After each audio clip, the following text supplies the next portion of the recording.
Assalamualaikum warahmatullahi wabarakatuh. Tabiun, jumpa lagi dengan saya Nurul Huda MPD, calon guru penggerak angkatan ke-6 dari SMA Negeri 1 Kota Bumi, Lampung Utara. Pada kesempatan kali ini saya akan memaparkan demonstrasi kontekstual modul 1.4, praktik penerapan segitiga restitusi. Restitusi adalah proses menciptakan kondisi bagi murid untuk memperbaiki kesalahan mereka, sehingga mereka bisa kembali pada kelompok mereka dengan karakter yang lebih kuat, menurut Gozen 2004. Restitusi membantu murid menjadi lebih memiliki tujuan, disiplin positif, dan memulihkan dirinya setelah berbuat salah. Mari kita simak pada gambar segitiga restitusi berikut ini. Berikut ini adalah langkah-langkah dalam melakukan segitiga restitusi. Yang pertama, menstabilkan identitas. Bagian ini merupakan bagian dasar dari segitiga yang bertujuan untuk membuat anak yang merasa gagal karena berbuat salah menjadi positif terhadap dirinya. Langkah yang kedua adalah validasi kebutuhan. Pada langkah ini, membantu murid untuk mengenali kebutuhan dasar yang ingin dipenuhi ketika ia melakukan kesalahan tersebut. Karena pada dasarnya, setiap tindakan manusia tujuannya adalah untuk memenuhi kebutuhan dasar. Langkah yang ketiga, menanyakan keyakinan. Anak melihat kesalahannya dihubungkan dengan norma sosial dan nilai-nilai yang mendasari manusia berinteraksi dengan orang lain. Berikut ini akan kita lihat contoh kasus pelanggaran oleh siswa yang diselesaikan dengan menggunakan segitiga restitusi. Kasus yang pertama, di sini saya mendapati seorang siswa membuang sampah tidak pada tempatnya. Siswa tersebut langsung saya panggil untuk saya beri pembinaan dengan menggunakan tahapan-tahapan segitiga restitusi. Siapa?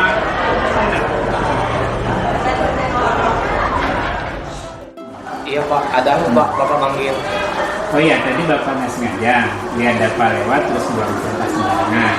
Padahal kan dapat tahu di setiap sekolah kita ada banyak tempat sampah, ya?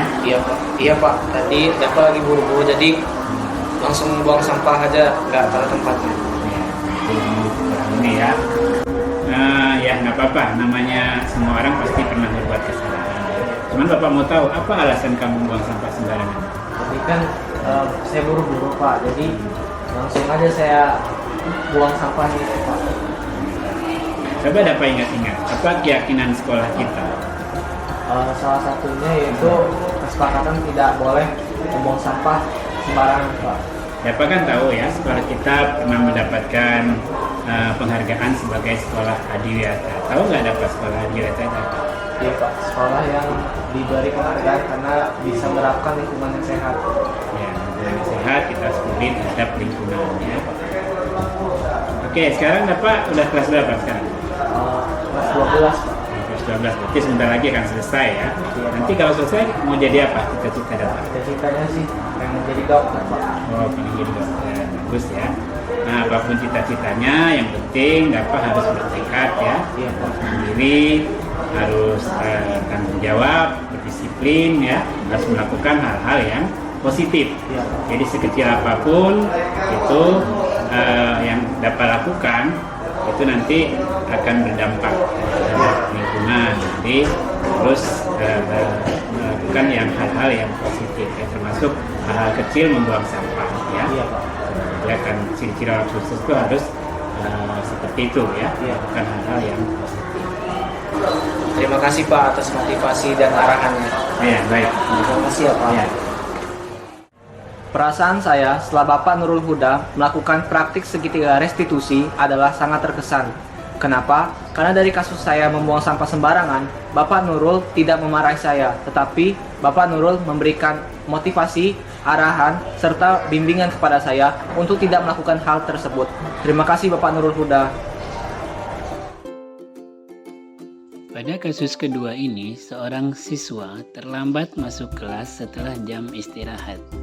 Setelah jam pelajaran selesai, siswa tersebut saya panggil dan saya beri pembinaan dengan menggunakan tahapan-tahapan segitiga restitusi.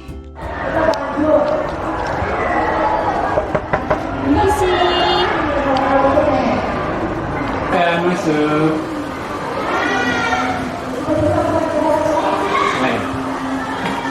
Putra, tadi kamu kemana saja? Kok masuknya terlambat? Tadi habis dari perpustakaan. Oh, gitu. Kamu tahu kan kesepakatan kelas yang telah kita buat bersama? Sekarang Bapak tanya, istirahat kita jam berapa? Berapa menit tadi? Istirahat itu 20 menit. Tadi kamu masuk jam berapa?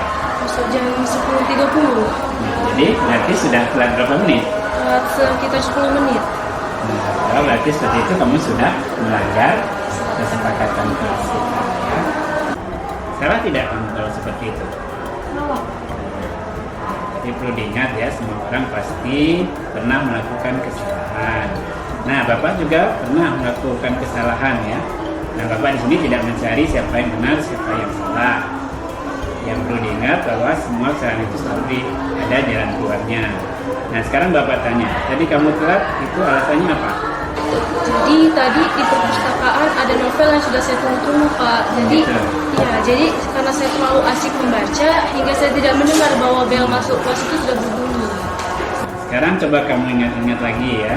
Coba kamu bayangkan kesepakatan kelas yang dulu sudah kita sepakati.